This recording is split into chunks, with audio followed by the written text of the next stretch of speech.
everybody. Sorry it's been a while. I want to do an update on Kylen and Crystal. Private investigator Jensen is following up on a lead, and he has posted that he wants to know if anyone has seen or heard of someone trying to sell one of 3 types of guns since Kylen and Crystal were murdered, and that was back the weekend of August 13th, 14th. The first gun they're looking for is a 9mm automatic handgun. Now, I'm going to post pictures of all of these in case you're unfamiliar with what they would look like. The second, he just said a shotgun. And then third, a Mossberg 308 bolt-action rifle. Now, if you know of anyone, especially in Moab, Utah area, but anyone trying to get rid of one, sell one, give it away, or if you know someone borrowed one, or if someone actually had one stolen, please alert authorities, or even Jensen. I'm going to put all the info down below. Now, as you know, it's been well over 3 months since Cindy Sue Hunter found her friend's body, Kylen Schulte, which led to authorities to her newlywed wife, Crystal Turner. They were at a campsite near Moab, Utah, and it was in the LaSalle mountain range. And really, more questions remain than answers. Kylen and Crystal were last seen with friends on the night of Friday the 13th at Woody's Tavern, which is a pretty popular bar in Moab. And then after that, they went and visited with some friends at their home before they returned to their campsite. Now, after that, nobody heard anything from the girls. And then several days later, their remains were found. They were both lying in a small creek not far from their tent with multiple gunshot wounds on both ladies. Shell casings, a cell phone, and Gatorade bottles were amongst some of the items found at the scene. Law enforcement quickly searched the area and actually opened it back up to the public the next day, which personally I thought that was pretty soon. But if you've seen my previous video, I talked about earlier in the day of the 13th, the girls were explaining to their friends about a creepy man that was bothering them, making them feel uncomfortable, and that he had left and returned with more supplies, like more clothing, more food, so they knew he wasn't going anywhere, so they would have to move to another campsite. And it's my belief that they had planned to do so on that Saturday, the 14th. But they never made it to sunrise. The search warrant stated they were searching a nearby cell phone tower, requesting what's called a tower dump, and it's at Jimmy Keene Flats from 9 p.m. on August 13th to 1 a.m. Sunday, August 15th, limiting the search to phones within a 2-mile radius. The cell phone that was left was a Samsung phone, and so I'm hoping that is a vital clue. Also, PI Jensen was seeking satellite imagery of the area from those exact dates and hopes to find maybe a vehicle parked there around the time that they believe the girls were attacked. Now, he knows he's not likely to get, a license plate or an actual face, but just, a car, make, model, something like that, something to point them in the direction of who did it. Now, the girl's friend, Shay, she did an interview not too long ago on YouTube. It was on All American Dream Chasers channel, which I'm just going to kind of go over it a little bit, but I encourage y'all to go and watch the whole video. It was very interesting. She had a lot to say. I'll link that in the description box below as well. She first explains how she knew Crystal. She worked at McDonald's with her for about 4 years. But the first thing I found interesting was she said that her boss from McDonald's was actually one of the friends at Woody's on the 13th with Kylen and Crystal. And she goes into more detail about that night, and she actually stated in this interview that the manager of McDonald's confirms that Brian Laundrie and Gabby Petito were in Woody's that night and that they sat 2 tables away. If he was, he's clearly not the creepy guy, because that's when Kylen and Crystal were telling their friends about him. He also stated that when they were leaving, Crystal announced loudly to the bar, or someone in the bar, where they were camping that night. So if he was there, there's still a chance he heard that, But secondly, she said that the creepy guy actually played the flute all night long and made weird noises throughout the night. On the other hand, many people in that area play the flute, or more specifically a pan flute. And at the end of this, I'm actually going to play a couple of popular pan flute songs compared to a regular flute, just so you can kind of hear the difference. And I mean, you never know, maybe one of those songs will jog someone's memory if this is indeed true. Again, it hasn't been confirmed by law enforcement. It's just something their friends said that someone else said that they heard from Kylen and Crystal. And actually, another camper in the area had posted online that she had a run-in with a creepy pan flute player around the same time. And she had posted a comment about it and what he looked like. So I found that very interesting. It may be important, or it may mean nothing at all. And she also said the creepy guy apparently had a hammock, but so do many campers and van lifers in and around Utah. But it's another possible clue. Something to think about, something to talk about. But I do encourage you to check out this interview.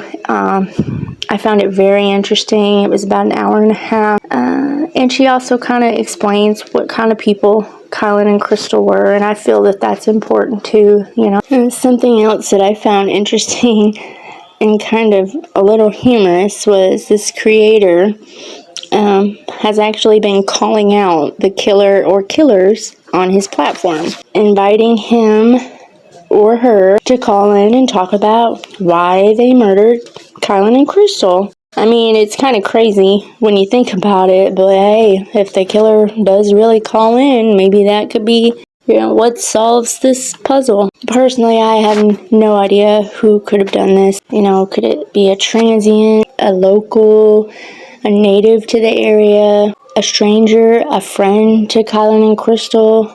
I mean, it could be anyone. But the fact that this monster is still not in custody is honestly terrifying. And law enforcement tells the citizens of Moab that they have nothing to worry about. They're safe, but how could they possibly know unless they know who the killer is? Colt, he has an alibi, but he also got 3 women to help him escape a mental institution, so he could easily get someone to lie for an alibi. And, of course, there's still Brian Laundrie. I don't think the private investigator really thinks it's Brian, but he does still say he can't rule him out until he knows where he was that weekend. So I still feel he's a possibility. We still don't know where he was the 13th, 14th, or 15th. We really don't know anything until he flies home on the 17th. And one thing that Cindy Sue had said was when she was waiting for the police to come after she found Kylen, she was sitting in her car and she noticed a blue car kind of pulled up and stopped, close to the area. She said the windows were tinted, they were kind of dark, but she could kind of make out a face. All she could really tell was he had dark hair and he was a Caucasian male. That may mean nothing at all, or it might be significant. I really don't know. They do have several suspects, but really they're not, of course they're not going to tell us who their suspects are. And while I'm on the subject of Brian Laundrie, I know I'm going to get so many comments about this, but I really think he could possibly maybe still be alive. I know it's crazy, but just hear me out. I know they confirmed identity with his dental records, and they saved DNA. I heard that as well. But I've also heard from several people that his uncle is a dentist, and his uncle had plenty of time to make a chart up for Brian to match whatever teeth were left behind at the scene. Plus, I mean, does anybody know how many teeth were found and if they were attached to this skull or partial skull? I mean, who's to say he didn't pull some teeth out to leave behind? I mean, it's been done before. And his parents have major connections. And I know this all sounds far-fetched, but so does thinking that after helping him clean up Gabby's van, buying the camper, the camping trip in Fort DeSoto, bringing the Mustang home when they allegedly only thought he was missing, hiding him from the public, ignoring the media, and most importantly, Gabby's family, plus hiring a lawyer, you're going to tell me that this well-off family let their son have access to their 10 guns, take one of them to go on a hike just to off himself, and then, knowing he's out there with a deadly weapon, go on about their life like nothing's happened? There's no way. No way did it go down like that. In my opinion, and this is my opinion, Brian left from Fort DeSoto. They got him his brand new identity, which is easy to do with the right connections and enough money. And they all got together, including his sisters and his nephew, to tell Brian Laundrie goodbye, because he'd have to die for the FBI to stop looking for him. Then Brian left to go wherever he's starting his new life. The parents, Christopher and Roberta, came home to distract law enforcement. I mean, the FBI came by, that Monday to question Brian, yet his parents denied access? Why? Because he wasn't even home. And to prevent them from returning with a warrant, they had to make him disappear. Which explains why the Mustang was suddenly gone that afternoon when reporter Brian Hinton showed up. Nobody remembers it leaving, yet they all remember it coming back 2 days later. Confusing Roberta for her over 6 foot tall, lanky, shorts wearing, flip-flop loving, bald son. Roberta, the one that's always wearing the frilly flower tops, dark hair, and always toting her big old purse. How could anyone confuse her for her son? Unless she wore clothing to look like Brian, hid her hair under her cap, and left her purse in the truck with hubby Chris. Now that makes more sense. Then they wait 2 more days before reporting him missing? Why? If he was out there depressed and with a gun, and now without a vehicle, wouldn't they want authorities to look harder for their son? Wouldn't they call law enforcement immediately? You tell me they'd rather stay home and do some freaking gardening and pretend that everything's okay? And just a few days prior to finding the remains, they ship out a nice little notebook-sized box that reads "Meal Train" on it via FedEx. I just wonder what was in that box. A notebook, perhaps? A dry bag? Then, the day that the reserve is open to the public, Chris and Roberta wake up super early before their streets are lined with protesters to go search for their boy. Just like they searched for him on the day that he allegedly went hiking and the 2 days following that, but this time's different. Even though they said they went to the one place they told law enforcement to search. Well, tell me this. If that place is so important, why didn't they find anything on the days they searched previously? And Christopher Laundrie beelined it to that dry bag. And just like in the Mustang and Gabby's van, they attempt to destroy any bit of evidence they can.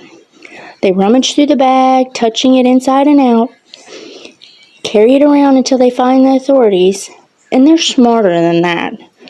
especially considering they have law enforcement in the family.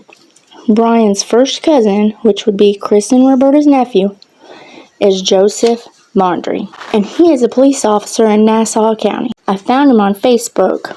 He has 2 profiles. One of them he changed, but images show he's still tagged as Joseph Patrick Laundrie.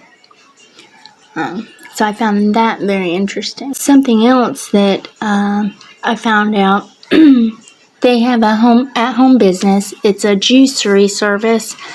They started in 2017 where they sell and service juicers out of their home in Northport. I also learned that the Petito family sent a cease and desist letter to the Laundrie's lawyer to remove Gabby's images from their Yelp business page and to prevent them from posting any of her photos on any type of social media. Well, they tried and failed to remove her photos because Yelp, soon after that, disabled the page temporarily, they say, due to the massive amount of comments posted to the page that weren't about the business. So until they reactivate it, nothing can be changed or taken down. Now, many believe Chris and Roberta helped Brian escape. And you all know how I feel about it. I think it's interesting that John Walsh from America's Most Wanted agrees. He also believes that Brian left way before his parents say he did, possibly during their family camping trip in Fort DeSoto. And he believes his parents misled police to give Brian a head start. And Florida does not play. So they're talking about possibly pressing charges against Brian's parents. They're looking at maybe witness tampering charges, obstruction of justice. Now, retired FBI agent Jennifer Coffengaffer told News Nation Now in an interview that the Laundries could be charged with accessory after the fact, which that's described as whoever, knowing that an offense against the United States has been committed, receives, relieves, comforts, or assists the offender in order to hinder or prevent the apprehension, trial, or punishment is an accessory after the fact. And it's a third-degree felony with 5 to 15 years in prison, depending on what class felony the charge is. And another charge they could have is tampering with evidence after a crime, which is usually a third-degree felony with penalties up to 5 years in prison or 5 years probation plus $5,000 fine per charge. And based on mail accidentally being sent to the Laundrie neighbors, we believe that Brian and his parents were actually using code words while writing back and forth. And after his alleged remains were found, Roberta returns home with a large white tote bag covered in Brian's artwork. So they're not sure if Brian made that bag for her or if she had it made herself, which Northport Police Department, the police department cannot comment on any of those claims. So that tells me they're at least looking into some of it. And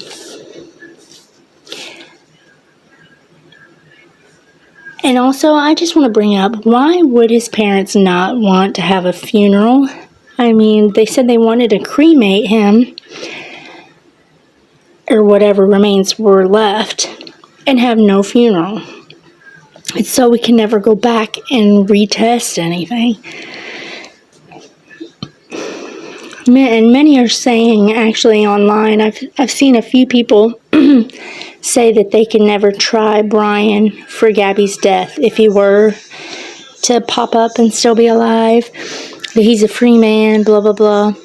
But if you think about it, he hasn't been charged with Gabby's murder or Crystal and Kylen's murder. He's only been charged with the credit card fraud.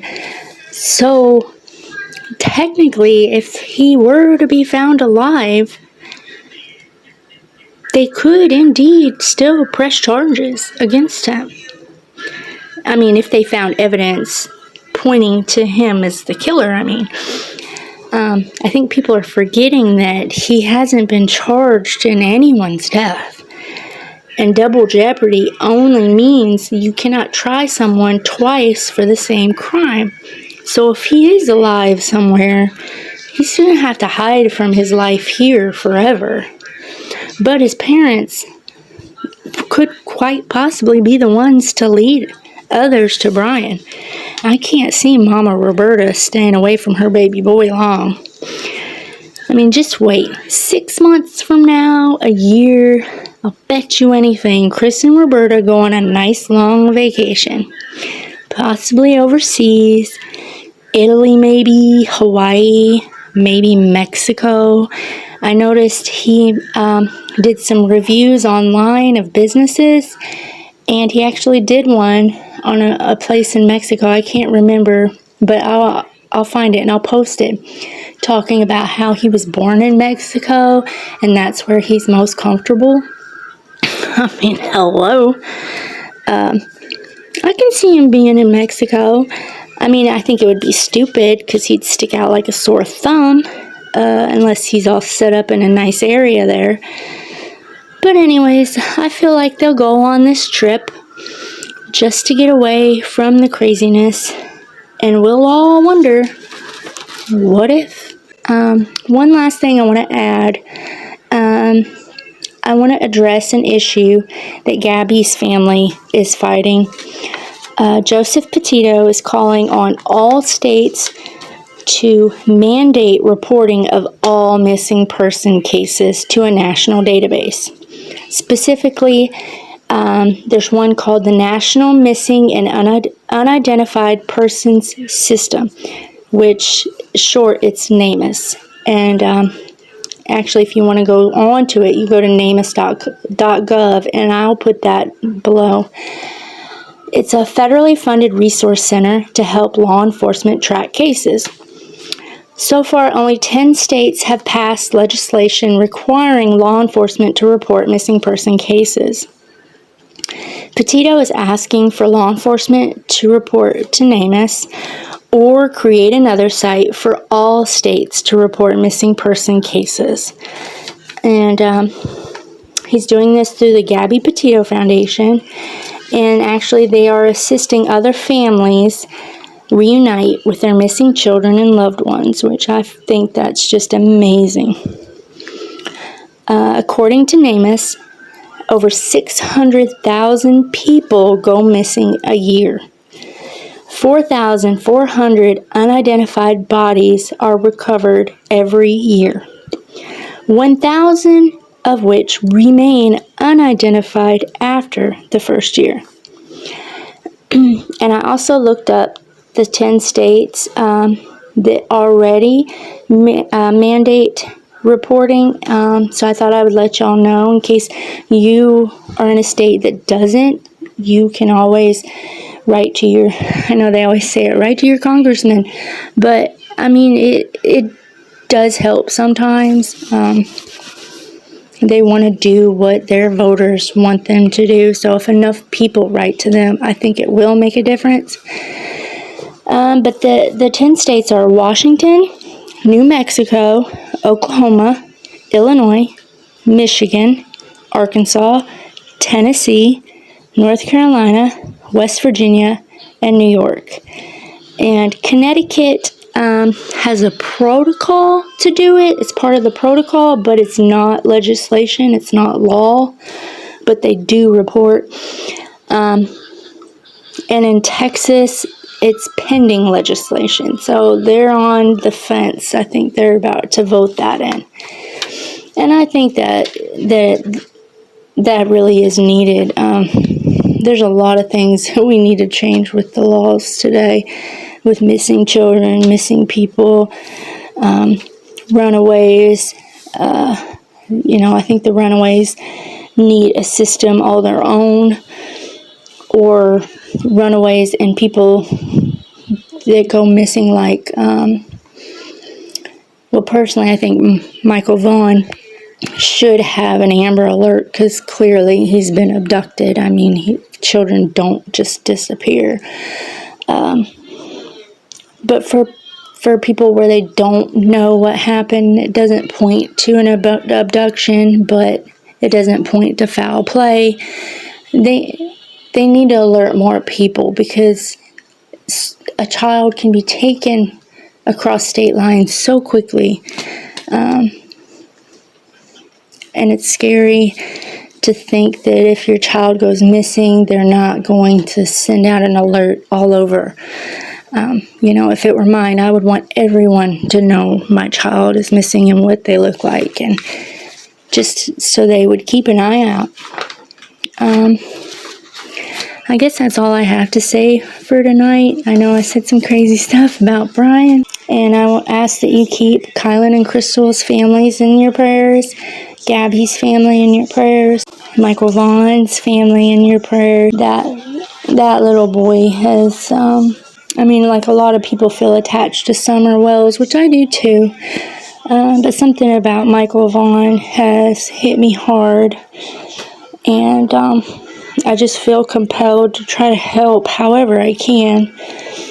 And I know this video wasn't about him, but it's just on my heart right now. And I just ask that more people share his information and share information about Kylen and Crystal, because there's not enough talking about them. It's still all about Gabby and Brian, and of course Gabby does deserve all the attention she can get, but so do these other people too. So even if you have a tiny little platform with 1 subscriber, that's one more person that could hear about it, or if you don't have the time or the willpower to do it, just share someone's video or share a post about any of these people, because all you got to do is show it to that one person that knows something, and then they call in. That's all. Just that one person out there.